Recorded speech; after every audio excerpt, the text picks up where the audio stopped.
Hi guys, so we have this problem product of binary decimals. Problem डी आज के food personal contest में आया था। सो द प्रॉब्लम इज, हम एक नंबर को बाइनरी डेसिमल कहते हैं, ठीक है, जब उसकी डेसिमल रिप्रेजेंटेशन में सिर्फ जीरोज एंड वंस आए, ठीक है। जैसे ये बाइनरी डेसिमल नंबर है, ठीक है, और ये बाइनरी डेसिमल नंबर नहीं है क्योंकि इसमें 2 आ गया, ठीक है, ये भी नहीं है, सिर्फ वंस एंड जीरोज आने चाहिए, तो उस नंबर को हम बाइनरी डेसिमल कहते हैं। सो द टास्क इज, आपको एक नंबर दिया हुआ है एन। अब उसे ना कुछ नंबर्स की प्रोडक्ट की फॉर्म में रिप्रेजेंट करना है। जैसे नंबर्स को ब्रेक करना है प्रोडक्ट की फॉर्म में। जैसे मान लो 1 2 1 है, तो इसको हमने 11 × 11 कर दिया, ठीक है। 1 2 1 1 है, सो इसको लिख सकते हैं हम 11 × 11 × 101। सो प्रोडक्ट की फॉर्म में लिखना है। और लेकिन द कंडीशन इज कि जो भी नंबर्स हम लिख रहे हैं प्रोडक्ट में, वो सारे बाइनरी डेसिमल की फॉर्म के होने चाहिए, ठीक है। ये सो हमें ये बताना है कि ये पॉसिबल है कि नहीं है, ठीक है। So let's discuss how we can do this. So अब हमारे पास एक नंबर दिया हुआ है एन, ठीक है। अब हमें करना क्या है कि इसको प्रोडक्ट की फॉर्म में लिखना है, ठीक है। और where each number should be of binary decimal form, ठीक है। अब देखो कैसे करेंगे। अच्छा ठीक है, एक चीज़ देखो कि हम इसे ना दो फॉर्म में लिख सकते हैं। जैसे इसे हम सेपरेट रख लेते हैं और इसे हम सेपरेट रख लेते हैं, ठीक है। सो P1 into let's say this is M, ठीक है। सो अगर हम ये निकाल लें तो ये हमें निकल जाएगा, ये हमें पता लग जाएगी क्योंकि N/P1 कर लेंगे, ठीक है। सो क्यों ना हम ये एक फैक्टर निकाल लें जो कि बाइनरी डेसिमल फॉर्म में हो। जैसे मान लो कि हमारे पास 1 2 1 है, ठीक है। सो हम इसके फैक्टराइजेशन करेंगे, ठीक है। इसके फैक्टर्स निकालेंगे, 1 से स्टार्ट करना, 2 3 4 जाना। अब देखो एक चीज़ और देखो कि कोई कोई नंबर का अगर हमें फैक्टर्स पता करने हैं, सो रूट एन तक पता करते हैं ना, क्योंकि अगर रूट 1 से लेके रूट एन तक का कोई फैक्टर नहीं मिला, नॉट 1 एक्चुअली, क्योंकि 1 तो होता ही है। सो अगर 2 से रूट एन तक कोई फैक्टर नहीं मिला तो रूट एन के बाद भी फैक्टर नहीं मिलेगा, ठीक है। क्योंकि फैक्टर्स जो हैं वो हमेशा पेयर की फॉर्म में आते हैं, ठीक है। और ये जो होता है, अगर ये रूट एन से छोटा है तो ये रूट एन से बड़ा होगा, लेकिन अगर यही रूट एन से बड़ा हो गया तो ये रूट एन से छोटा होना पड़ेगा, ठीक है। सो दोनों रूट एन से बड़े नहीं हो सकते, ठीक है। सो अगर यहाँ से नहीं मिला तो दोनों दोनों फैक्टर्स रूट एन के बाद नहीं आ पाएंगे, आ ही नहीं सकते, ठीक है। एक रूट एन से छोटा होता है, एक रूट एन से बड़ा होता है। सो हाँ, मैं ये कह रहा था कि अगर हम P1 हमें निकालना है तो हम देखो 1 से स्टार्ट करने से फ़ायदा नहीं है, क्योंकि 1 अगर हम 1 से स्टार्ट करें तो दूसरा जो पेयर होगा, वो दूसरा जो फैक्टर होगा वो एन ही होगा। सो ये हम सेपरेटली चेक कर सकते हैं एन के लिए कि ये बाइनरी फॉर्म में है कि नहीं है। अगर है तो यस रिटर्न कर देंगे, नहीं तो नो रिटर्न कर देंगे, ठीक है। हाँ, सो हम स्टार्ट 2 से करेंगे। अब 2 से करते जाएंगे रूट एन तक, ठीक है। अगर कोई हमें ऐसा फैक्टर मिला जो बाइनरी डेसिमल फॉर्म का है, तो हम उसे नोट कर लेंगे। जैसे 1 2 1 है, ठीक है। 1 2 1 में 2 से चेक कर रहे हैं हम, ठीक है। सो 2 3 4 5, अब चेक करोगे ना तो 11 फैक्टर मिलेगा एक, जो कि बाइनरी डेसिमल फॉर्म में है, ठीक है। अब देखो 11 × M हो गया, ये हो गया 1 2 1, ठीक है। सो हमें पता है कि अब देखो एक फैक्टर 11 आ गया, तो दूसरा फैक्टर क्या आएगा। दूसरा फैक्टर इसको डिवाइड करोगे तो 11 × 11 ही आएगा। अब हमें इसे चेक करना है कि ये बाइनरी डेसिमल फॉर्म में है कि नहीं है, क्योंकि ये तो हमने चेक कर लिया, ठीक है, क्योंकि हमने नंबर ही वही निकाल रहे जो बाइनरी डेसिमल फॉर्म का हो। सो अगर ये भी हो गया तो हम यस रिटर्न कर देंगे, अदरवाइज नो रिटर्न कर देंगे। लेकिन ये ज़रूरी नहीं है। अभी देखो एक चीज़ देखो कि ये ज़रूरी नहीं है कि बाइनरी डेसिमल फॉर्म का हो या ना हो।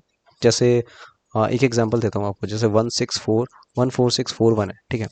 सो जब जब हम इसके फैक्टर्स निकालोगे ना, 2 3 4, तो इसका भी फैक्टर भी 11 ही निकलेगा, ठीक है। स्मॉलेस्ट फैक्टर जो कि बाइनरी डेसिमल फॉर्म में अपार्ट फ्रॉम 1। सो अब हम इसे 11 × M लिख सकते हैं, ठीक है। अगर M निकालोगे तो इसकी वैल्यू आएगी 1331, ठीक है, जो कि इसको M से डिवाइड करोगे तो आएगा, ठीक है। सो अब देखो ये बाइनरी डेसिमल फॉर्म में नहीं है, लेकिन हम फर्दर ब्रेक कर सकते हैं ना। हो सकता है कि इसे फर्दर ब्रेक कर पाए, और यहाँ पे ब्रेक होगा भी। 11 × 11 × 11, ठीक है। जब इन तीनों को मल्टीप्लाई करोगे तो 1331 ही आएगा। सो डोंट यू थिंक कि जैसे अगर n आ गया, अगर हमने P1 निकाल दिया और m कोई दूसरी नंबर आ गई, तो डोंट यू थिंक कि ये एक नई प्रॉब्लम आ गई कि हम ब्रेक कर सकते हैं नहीं कर सकते, n जैसा ही, क्योंकि n से छोटा है लेकिन ये, ठीक है। लेकिन एक नई प्रॉब्लम है।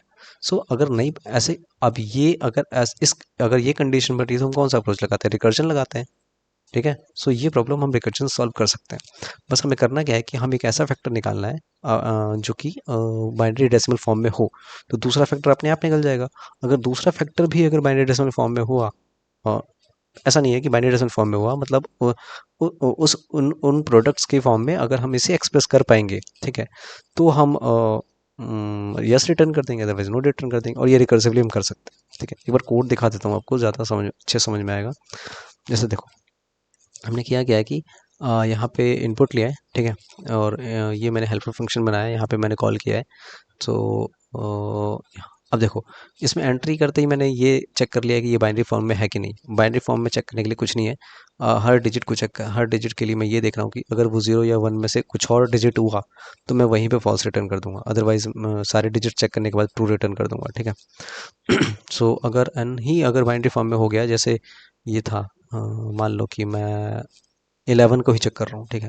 सो 11 चेक करना, तो इसको फैक्टराइज करने की जरूरत नहीं है, ये खुद ही बाइनरी फॉर्म में है। या फिर मान लो कि ये हो गया 1001 हो गया, सो ये खुद ही फॉर्म में है, तो खुद ही बाइनरी फॉर्म में है, बाइनरी डेसिमल फॉर्म में है, तो इसे हम यस रिटर्न कर देंगे। ठीक है। अगर नहीं है ऐसा, जैसे इस केस में था, ठीक है, अगर नहीं है ऐसा तो हम फैक्टर्स निकालेंगे। और जैसा मैंने बताया कि फैक्टर्स हम रूट एन तक निकालेंगे, तो i into i less than equals to n तक कंडीशन चेक करेंगे। ठीक है, इसका मतलब ये हो गया ना कि i square less than equals to n, इसका मतलब i less than equals to root n, right. हाँ। सो हम 2 से चेक करेंगे रूट एन तक। सो जैसे ये एग्जांपल अगर लेके चलो तो 11 आएगा। सो अगर 11 जहाँ पे भी मुझे एक ऐसा फैक्टर मिल गया कि जो एन को डिवाइड कर रहा हो और वो बाइनरी फॉर्म में भी हो, सो हम उस नंबर को नोट कर लेंगे और लूप से बाहर आ जाएंगे। ठीक है, वो नंबर मैंने नंबर वन में सेव कर लिया है। ठीक है। अब देखो, एक चीज़ और है, ऐसा हो सकता है कि कोई ऐसा फैक्टर मिले ही ना हमें। जैसे मान लो कि हमने नंबर ले लिया 1 2 3, ठीक है, या फिर मान लो एक प्राइम फैक्टर ले लिया 37। अब इसका तो कोई फैक्ट, इसको तो हम फैक्टराइज कर ही नहीं सकते ना, बस एक ही रास्ता ये है। अब ये वन वाला केस तो हम अलग से हैंडल कर रहे हैं कि अगर ये नंबर अगर बाइनरी डेसिमल फॉर्म में हुआ तो रिटर्न करेंगे, नहीं तो नहीं करेंगे। ठीक है, लेकिन अगर 2 से स्टार्ट करोगे तो कोई फैक्टर नहीं मिलेगा आपको। अगर कोई फैक्टर नहीं मिलेगा तो नंबर जो है वो जीरो ही रह जाएगा। अगर जीरो है नंबर तो वहीं पे रिटर्न फॉल्स रिटर्न कर दो। ठीक है, लेकिन अगर अगर हमें मिल गया नंबर तो हम दूसरा नंबर निकाल लेंगे। दूसरा नंबर कैसे निकालोगे, वो डिवाइड करके। जैसे इसमें 11 मिला था, ठीक है, तो दूसरा नंबर 1 3 3 1 आया ना, तो दूसरा नंबर 1 3 3 1 आ गया।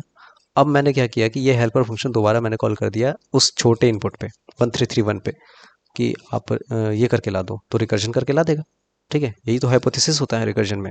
सो हमारे पास दो, बस यही है कि एक तो अगर नंबर अगर हमें मिल गया है बाइनरी डेसिमल फॉर्म में, तो बस हम ये चेक करना है कि क्या हेल्पर फंक्शन ये कर पा रहा है कि नहीं कर पा रहा है छोटे इनपुट पे। ठीक है, अगर वो भी ट्रू हो गया तो रिटर्न ट्रू हो जाएगा, अदरवाइज रिटर्न फॉल्स होगा। ठीक है। So this was the complete solution.